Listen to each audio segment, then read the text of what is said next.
आलसी कामचोर पत्नी भुक्कड़ बहू की कहानी।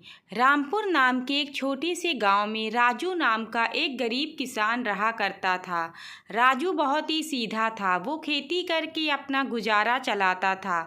लेकिन राजू की पत्नी गोपी एक नंबर की कामचोर थी। वो दिन भर किसी काम को हाथ नहीं लगाती थी, बल्कि दिन भर सिर्फ ठूस ठूस कर खाया करती थी। राजू बेचारा उसकी इस आदत से काफ़ी परेशान रहा करता था। एक दिन राजू खेत से थका और अपने घर आता है। राजू, अरे ओ भाग्यवान, बहुत तेज भूख लगी है, कुछ खाने को बनाया है, जल्दी ले आओ, पेट में चूहे आतंक मचा रहे हैं। गोपी, अरे अरे जी, वो आज तो मेरे सर में बहुत दर्द था जी, इसलिए कुछ बना ही नहीं पाई। तभी गोपी की सास आती है। सास, अरे ओ गोपी, तेरे तो रोज ही सर में दर्द रहता है, दिन भर कोई काम करती है भला तू? बस जब देखो अपनी पेट पूजा करती रहती है। भगवान जाने कब तुझे थोड़ी सद्बुद्धि आएगी, कामचोर कहीं की। गोपी, अरे माँ जी, ऐसा ना बोलिए, मैं कामचोर तो बिल्कुल नहीं हूँ, थोड़ा खाने की शौकीन हूँ। जिंदगी में खाने के सिवाय रखा ही क्या है भला? सास, हे भगवान, कैसी बहू दी है मुझे। अच्छा ये बता, सुबह जो भगवान को चढ़ाने को लड्डू बनाने को दिए थे, वो बनाए या नहीं? गोपी, जी माँ जी, लड्डू तो मैंने बना लिए, लेकिन वो। सास, ये वो क्या कर रही है, कहाँ है लड्डू? गोपी, माँ जी, लड्डू तो बड़े स्वादिष्ट बने थे, इतने स्वादिष्ट लड्डू देखकर मुझसे तो रहा ही नहीं गया और मैंने सारे लड्डू खा लिए। गोपी फिर हंसने लगती है। सास, हे भगवान, ये तूने क्या किया, सारे के सारे लड्डू खा गई तू? हे भगवान, क्या करूं मैं इस भुक्कड़ बहू का? राजू, अरे चुप करो तुम दोनों, मेरे दिमाग का दही बना दिया। अगली सुबह गोपी आराम से अपने कमरे में खर्राटे मारकर सो रही होती है। तभी उसकी सास कमरे में आती है। सास, ना जाने कब तक सोती रहेगी तू, बहू उठ जा। अरे कहती हूँ उठ जा। अपनी सास के कई बार उठाने पर भी गोपी उठती नहीं। सास, लगता है ये ऐसे नहीं उठेगी, अभी कुछ करती हूँ। तभी वो एक लोटे में पानी लेकर आती है और गोपी के ऊपर डाल देती है। पानी डालते ही गोपी एकदम उठ जाती है। गोपी, ये क्या किया आपने माँ जी? इतना अच्छा सपना देख रही थी, आय हाय कितनी सारी रबड़ी। सास, बस बस बस गोपी, तुझे तो सपने में भी खाने के अलावा कुछ नहीं सूझता, कभी कोई काम भी कर लिया कर। जाकर बाजार से टमाटर लेकर आ, तुझे कोई होश नहीं है? राजू अभी खेत से थका हारा आता ही होगा, मैं उसके लिए उसकी मनपसंद टमाटर की सब्जी बना देती हूँ। गोपी, क्या कहा माँ जी, टमाटर की सब्जी? अरे वाह माँ जी, टमाटर की सब्जी तो मुझे बहुत पसंद है। माँ जी, मुझे भी टमाटर की सब्जी दीजिएगा, मैं अभी जाती हूँ बाजार। सास, हाँ ठीक है, लेकिन ज़रा जल्दी आना, ये ले पैसे। इसके बाद गोपी की सास उसे कुछ पैसे देती है। गोपी पैसे लेकर वहाँ से बाजार जाती है। गोपी बाजार पहुँचती है कि तभी रास्ते में उसे एक समोसे वाला दिखता है, जो गर्मा गर्म समोसे बना रहा था। गोपी, अरे वाह, कितनी अच्छी समोसे की खुशबू आ रही है, आय हाय मुझसे तो बिल्कुल भी रुका नहीं जा रहा, कितनी अच्छी खुशबू है। अरे ओ समोसे वाले भैया, जरा एक प्लेट समोसे तो देना, खुशबू बड़ी अच्छी आ रही है। समोसे वाला, अरे हाँ हाँ क्यों नहीं, अभी देता हूँ, ये चुन्नू का बनाया समोसा है, जो एक बार खाएगा वो बार बार आएगा। इसके बाद वो गोपी को समोसे देता है। गोपी जल्दी जल्दी समोसे खाने लगती है। गोपी, अरे वाह वाह वाह, कितने स्वादिष्ट समोसे हैं भाई, बड़े मज़े के समोसे हैं, अरे भाई एक प्लेट और लगा दो। देखते ही देखते गोपी समोसे वाले के सारे समोसे खाने लगती है। समोसे वाला, अरे बस भी कर दे मोटी, अब क्या मेरा सारा समोसा खा जाएगी? इस मोटी को देखकर तो ऐसा लगता है मानो सदियों से भूखी हो। गोपी, अरे भाई वाह वाह वाह, बड़े ही मज़े के थे तुम्हारे सारे समोसे, वाह वाह वाह, बहुत ही स्वादिष्ट था, मज़ा आ गया। समोसे वाला, हाँ ठीक है, लेकिन तुमने तो मेरे सारे समोसे खा डाला, अब सारे समोसे के 100 रुपये होते हैं। गोपी, हैं क्या क्या भैया 100 रुपये? लेकिन मेरे पास तो केवल कुछ ही रुपए हैं। भाई मैं तुम्हें 100 रुपये कहाँ से दूँ? समोसे वाला, देखो बहन तुम ठूस ठूस कर सारे समोसे खा गई।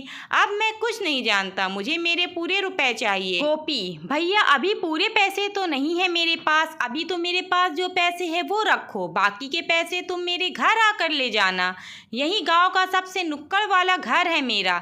समोसे वाला थोड़ा सोचने के बाद, अच्छा ठीक है, अभी तुम मुझे ये पैसे दे दो, बाकी के पैसे मैं तुम्हारे घर आकर ले जाऊंगा। जिसके बाद गोपी अपने घर जाती है। सास, अरे कहाँ रह गई थी तू? एक काम बोला था तुझे, उसमें भी इतनी देर लगा दी तूने।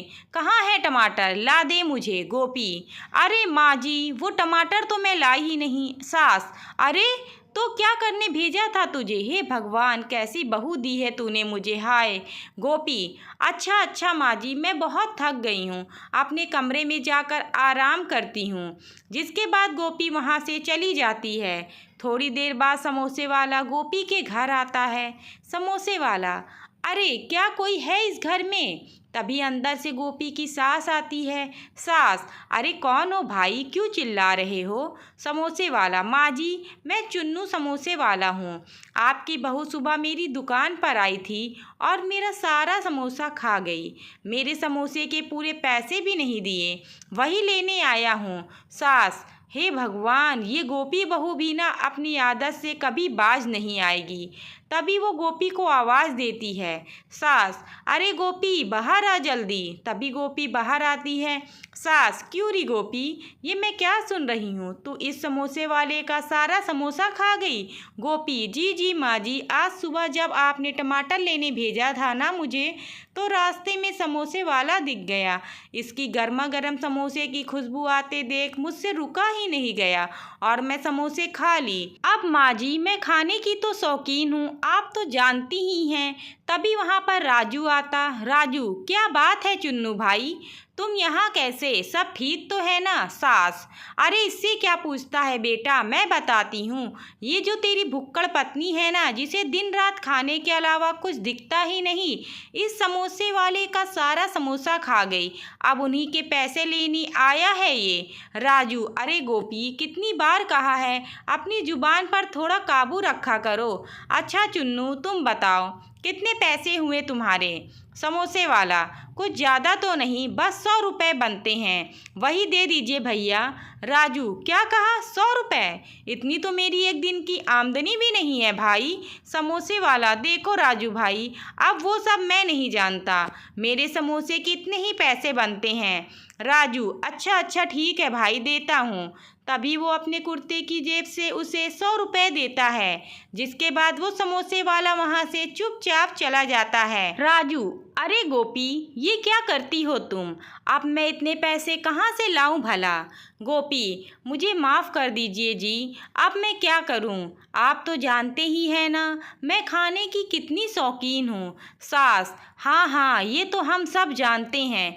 देख बेटा, इस गोपी के ऊपर तो किसी की बातों का असर होने से ना रहा। तू हाथ मुँह धो ले, मैं तेरे लिए खाना लेकर आती हूँ। गोपी, अरे हाँ माँ जी, मुझे भी बहुत ज़ोर की भूख लगी है, मैं भी आपके साथ अंदर रसोई में चलती हूँ। जिसके बाद राजू की माँ और गोपी वहाँ से चली जाती हैं। राजू, गोपी के दिन प्रतिदिन ज़्यादा खाने की आदत तो बढ़ती ही जा रही है। हे भगवान, कुछ तो अकल दो गोपी को, अब मुझे ही कुछ करना होगा। तभी थोड़ी देर बाद राजू गांव के एक बाबा के पास जाता है, जो इन सभी बीमारियों का इलाज अपनी बनाई जड़ी बूटी से किया करते थे। राजू, बाबा मेरी सहायता कीजिए, मैं बड़ी उम्मीद लेकर आपके पास आया हूँ। बाबा, क्या बात है बच्चे, बताओ हमें, मैं तेरी ज़रूर मदद करूँगा। तभी राजू बाबा को सारी बात बताता है। बाबा ने राजू के कान में फुसफुसा कर कुछ कहा। उसके बाद, ये दोनों पुड़िया ले जाओ और जैसे बताया है ठीक वैसे ही इस्तेमाल में लाना, तुम्हारी समस्या का यही हल है। राजू, ठीक है बाबा, आप मुझे यह जड़ी बूटी दे दीजिए। इसके बाद बाबा उसे वो जड़ी बूटी दे देता है। उधर गोपी के घर उसकी पड़ोसन मीना आती है। गोपी, क्या कहा मीना भाभी? सरपंच जी के यहाँ दावत? आय हाय, क्या सच बोल रही हो? मैं तो ज़रूर जाऊंगी। वहाँ तो बहुत अच्छा अच्छा खाने को मिलेगा ना? अरे वाह वाह, मेरे तो मुंह में अभी से पानी आ गया। मीना, अरे हाँ हाँ गोपी, आज सरपंच जी ने पूरे गांव को दावत में बुलाया है। मज़ेदार भोजन खाने को मिलेगा, तुम भी चलना। तभी दोनों सरपंच जी के यहाँ जाती हैं, जहाँ पूरा गांव पहले से ही मौजूद था। सभी गांव वाले गोपी को देखते ही हंसने लगते हैं। आदमी, अरे देखो देखो, आ गई राजू की पेटू पत्नी। अब देखना सारा भोजन कैसे चट कर जाती है। सरपंच, आप सभी गांव वालों का मेरी दावत में स्वागत है भाई। आज मेरी दावत के साथ साथ यहाँ एक प्रतियोगिता भी होगी। जो भी मेरा भोजन अंत तक खाएगा उसे इनाम में 10,000 रुपयों का इनाम दिया जाएगा, समझे? ये बात सुनकर पूरे गांव वाले हैरान हो जाते हैं। गोपी, अरे वाह वाह, ये तो बहुत ही अच्छी बात है। अब तो मैं सारा खाना खा जाऊंगी। तभी गांव के दो युवक जो काफ़ी मोटे होते हैं सरपंच से कहते हैं। पहला युवक, सरपंच जी, हम भी इस प्रतियोगिता में हिस्सा लेंगे और आप देखना सरपंच जी, ये प्रतियोगिता हम दोनों ही जीतेंगे। तभी गांव के कुछ लोग और आ जाते हैं इस प्रतियोगिता में भाग लेने। देखते ही देखते प्रतियोगिता शुरू की जाती है। तरह तरह के पकवान सभी लोगों के सामने रख दिए जाते हैं। गोपी, अरे वाह वाह, कितने सारे पकवान हैं, आज तो बहुत मज़ा आने वाला है। तभी देखते ही देखते बाकी सब गांव वाले भोजन खाना शुरू करते हैं। थोड़ी देर बाद गांव के काफ़ी लोग खाना खा खा कर उठ जाते हैं, लेकिन गांव के वो दो मोटू और गोपी वहीं बैठे खाना खाते रहते हैं।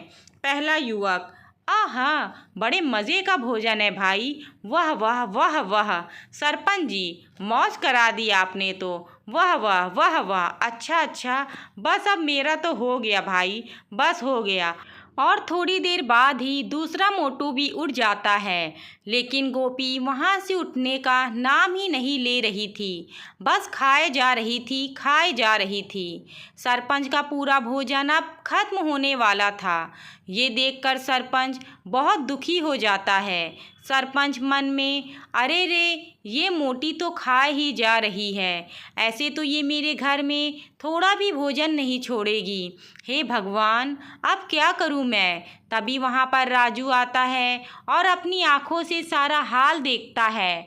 राजू, अरे रे गोपी, अब बस भी कर दो, आखिर कितना खाओगी? गोपी, खाने भी दीजिए ना, खाना बहुत स्वादिष्ट है, मेरा तो मन नहीं भर रहा जी।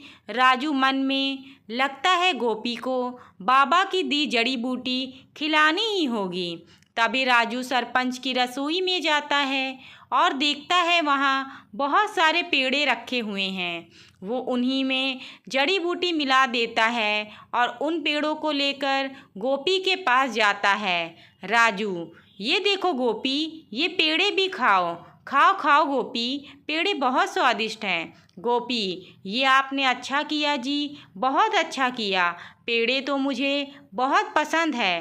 तभी गोपी वो पेड़े खाने लगती है। थोड़ी ही देर बाद गोपी की भूख शांत हो जाती है। गोपी, बस मेरा पेट भर गया जी, अब मुझसे और नहीं खाया जाएगा। गोपी की ऐसे बोल सुनकर राजू, अच्छा भगवान, क्या तुम सच बोल रही हो? राजू मन में, लगता है बाबा की जड़ी बूटी ने गोपी पर अपना असर दिखा दिया है। गोपी की ऐसी बातें सुनकर सभी गांव वाले भी खुश हो जाते हैं। सरपंच, अरे राजू, तुम्हारा बहुत बहुत धन्यवाद।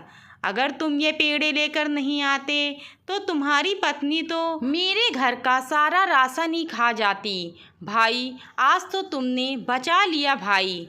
बाकी आज ये प्रतियोगिता तुम्हारी पत्नी ने जीती है, तो इनाम भी तुमको ही मिलेगा भाई। तभी सरपंच राजू को गोपी द्वारा जीती गई प्रतियोगिता के पैसे देता है, जिससे गोपी और राजू दोनों बहुत खुश हो जाते हैं। गोपी, देखा आपने जी, मेरे ज़्यादा खाने की वजह से ये इनाम में इतने सारे पैसे जीते मैंने। देखा ना आपने, हूँ ना मैं कितनी अनमोल। राजू, हाँ गोपी, सो तो है, अनमोल तो तुम हो गोपी, लेकिन पहला पेड़ा खाते ही मेरा पेट भर गया और अब बहुत तेज दर्द हो रहा है। आय आय, मर गई। राजू, इतना ठूस ठूस कर खाओगी तो दर्द नहीं तो क्या आराम मिलेगा? चलो घर चलो, ठीक हो जाओगी। गोपी, अरे बहुत तेज़ दर्द हो रहा है मेरे पेट में। अरे मेरा प्यारा पेट, क्या करूं मैं? अब कैसे खाऊंगी खाना? जलेबी, समोसे। राजू, कैसी पेटू बतनी पल्ले पड़ी है, दर्द के मारे जान जा रही है, लेकिन अभी भी खाना ही सूझ रहा है। गोपी, मुझे बचा लीजिए, अब से आगे मैं ध्यान से खाना खाऊंगी, सच में। अरे मुझे बचा लीजिए, हाय मेरा पेट।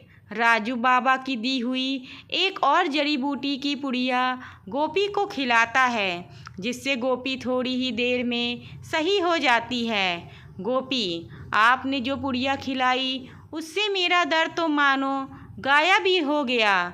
धन्य हो बाबा जी, अब तो मैं तरीके से ही खाना खाऊंगी। राजू, वो तो एक साधारण पुड़िया ही है, सारा कमाल तो तुम्हारी इच्छा शक्ति का है गोपी। तुम्हें ज़्यादा ना खाने की इच्छा से ही यह संभव हुआ है। सास, ले राजू, गर्मा गर्म पकोड़े बनाए हैं, खा ले। गोपी, अरे माँ जी, क्या सच में पकौड़े बनाए हैं? अरे वाह, लेकिन आप लोग ही खाओ माँ जी, मेरा तो मन नहीं है। यह सुनकर सब लोग ज़ोर ज़ोर से हंसने लगते हैं।